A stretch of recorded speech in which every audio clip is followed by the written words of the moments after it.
Hi everyone, Red again from the Red and Ned Show, and today I have Bill with me who's going to tell us a little more about the DriveMaxx that we have on site.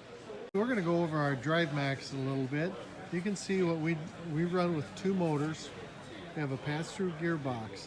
In the center, right here, this is a sealed junction block that we run. So all of our electrical connections are in that.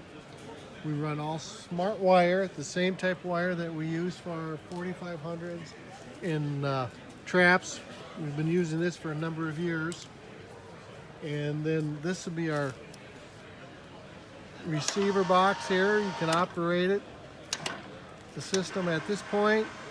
We also use standard as a Smart 3 remote. Operate it. And then we have our standard light. There we go. And okay, this is our ring that goes around your tube for your auger, like if you have a 13-inch auger or a 14-inch auger, and we just need to know the size of that.